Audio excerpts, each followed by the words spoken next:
Olá, Lígia aqui. E a gente vai falar sobre Viver Transforma. Vou falar sobre inveja. Inveja é um dos 7 pecados capitais. É daquelas coisas que a gente aprende desde pequeno. Eu estudei em colégio de freira um tempo. Não pode, né? É pecado. Mas é uma das coisas da natureza humana. Né? É parte da sombra. Aquelas coisas que a gente não se orgulha muito de ter, né? Mas a gente tem. A gente pode esconder ou a gente pode olhar para isso para gerar um desequilíbrio e encontrar um novo equilíbrio. Inveja. Há pouco tempo eu me dei conta de que eu já fui uma pessoa muito invejosa. Muito invejosa. Eu acho que o grande aprendizado que eu tive com isso, que foi muito transformador, foi um choque. Eu estava na formação de transpessoal. A minha professora, a dona do método, né? A Teda, estava fazendo DEP, não sei se você conhece, Dinâmica Energética do Psiquismo. É um processo que é super transformacional e mexe nas suas entranhas, assim, mexe nas coisas que você não quer mexer literalmente. Tanto que na primeira aula que eu fui, eu cheguei naquele negócio, eu falei, meu Deus, porque muitas pessoas já tinham dito para eu fazer aquilo, né, para eu fazer aquele curso, o processo da DEP. As pessoas que me conheciam no mundo da constelação, eu já estava nesse caminho terapêutico. As pessoas que eu fui conhecida falavam, cara, você precisa fazer DEP, você precisa fazer DEP, você precisa fazer DEP. Eu abracei a história, porque eu estava num processo de mergulho profundo, vou fazer todas as coisas que me dizem que vão me ajudar, né, a encontrar, a entrar nesse buraco negro que eu tenho dentro de mim.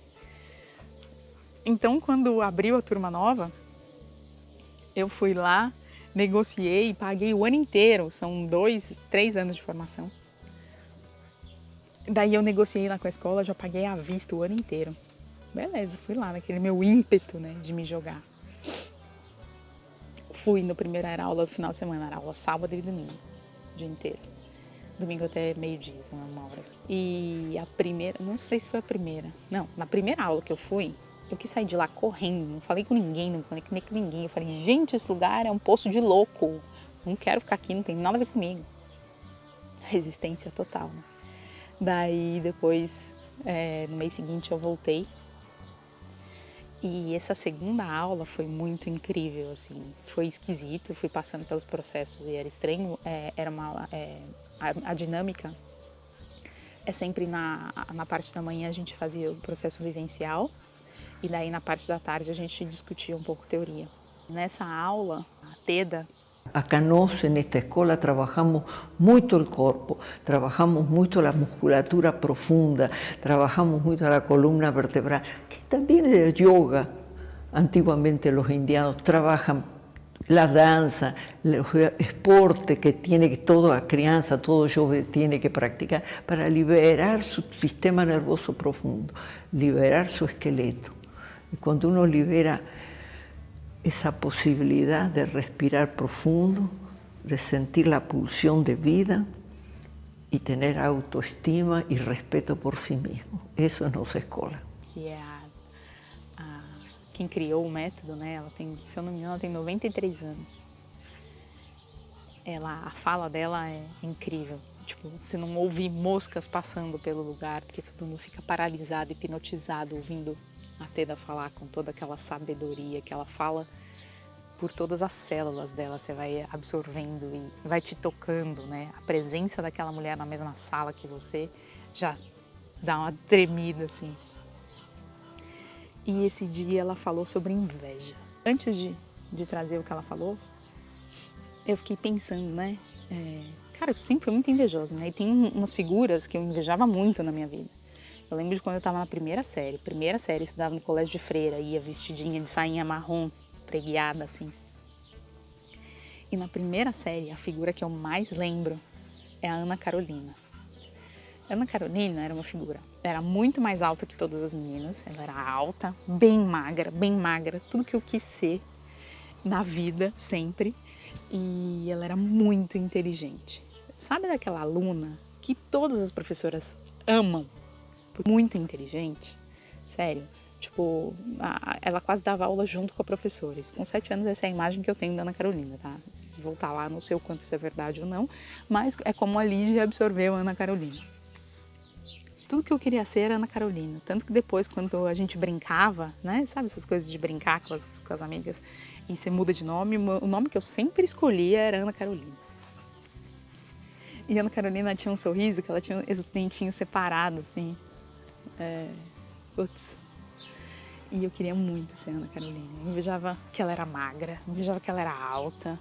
A roupa, a camisa que ela usava nem encostava na pele dela, de tão magrinha que ela era. Ou seja, eu queria ser a Ana Carolina. Depois de um tempo no meu ginásio, eu queria ser a Natasha. Natasha, que é o oposto da Ana Carolina, loura, maravilhosa, estonteante, de olho claro, olho azul, que chega, um puta sorrisão largo, que chega e todo mundo amava a Natasha. Todos os meninos piravam na Natasha. E aí, ao longo da minha vida, tiveram muitas outras Natashas, Anas Carolinas, com momentos diferentes, com situações diferentes. Quando eu comecei a trabalhar, eu pirava nas pessoas que falavam puta inglês. Gente, né? E a minha reação com isso sempre era me diminuir, virar um tatu-bola, até quando eu pensava nessas pessoas. Uma que eu virava tatu-bola e desaparecia quando essas pessoas estavam por perto.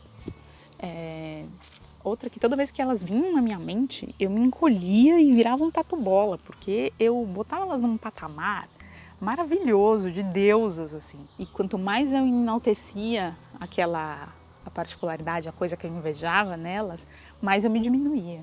Porque daí eu botava toda a minha atenção naquilo. Né? Aquilo vai ficando grande, se tem uma coisa que você gosta, você inveja no outro, aquilo fica gigante e você vai olhando cada vez maior no outro e você vai ficando cada vez mais pequenininho, pequenininho, pequenininho. E foi exatamente disso que a Teda falou esse dia. Ela começou provocando, né? Falando que todos nós éramos invejosos. Alguém trouxe algum tema lá e ela falou, isso é inveja. E você é invejosa. Não foi pra mim, mas ela falou pra mim, né? Depois que gerou aquele pânico, aquele choque, que todo mundo ficou ativado, porque ela ficou provocando que a gente era o invejoso em nós. Daí ela começou a discorrer sobre a inveja. Daí o que foi transformador pra mim é que ela disse, toda vez que você inveja alguém e vai botando toda a sua energia nisso, em olhar para o outro, porque quando você inveja alguém que você gosta muito, você sabe detalhes, você sabe como a pessoa age, né? Fica quase uma coisa, uma obsessão. E ela disse, quando você faz isso, você está entregando todo o seu poder para aquela pessoa. E você está fortalecendo ainda mais aquela característica nela e esvaziando você. Tá bom, até isso eu já sabia, né? Já sabia sem saber, era o que eu fazia. E como lidar com isso, né? A Teda disse foi que tal você só mudar o olhar. A história da panela pequena de novo e do desequilíbrio, né? É só mudar o olhar, olha para aquilo e fala, se aquela pessoa consegue fazer isso, eu também consigo. Porque o divino, a essência divina que tem nela, também tem em mim. Pode ser que eu consiga de um outro jeito, mas se aquela pessoa consegue, eu também consigo. Mais do que isso, se eu tenho um olhar, se eu consigo identificar e reconhecer aquilo naquela pessoa, é porque eu tenho em mim de alguma forma. Talvez esteja adormecido. E a inveja se manifesta porque está adormecido, porque naquela pessoa está pulante e saltitante e em mim está dormido, guardadinho, hibernando dentro de mim.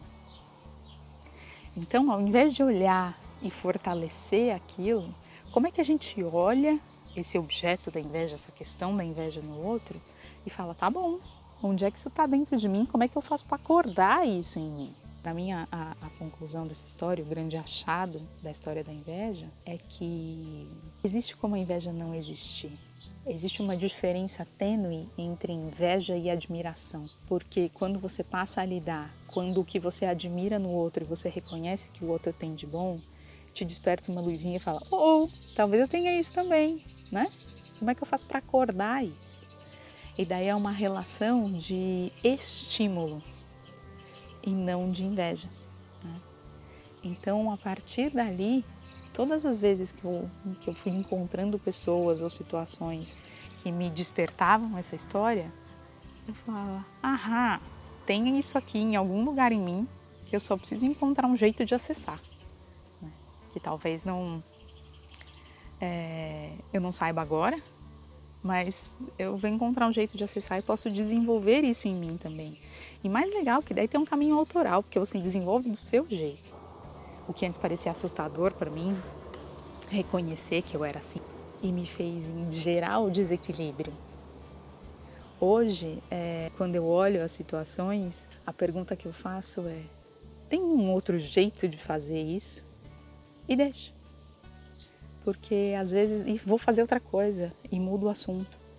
Porque normalmente nessa mudança de assunto, que às vezes você está fazendo outra coisa completamente diferente, pup, abre uma gavetinha e vem a ideia de como realizar aquilo.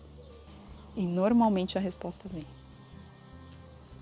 Então, quanto mais eu faço isso, mais esse mecanismo é alimentado, né? Mais esse mecanismo fica fortalecido. E é engraçado. Então, às vezes eu faço a pergunta antes de dormir. E alguns dias depois aparece um novo jeito, eu consigo dar conta de resolver aquilo. Tomar consciência e assumir e aceitar a parte da inveja na minha vida foi transformador. Não tem nada mais transformador do que viver.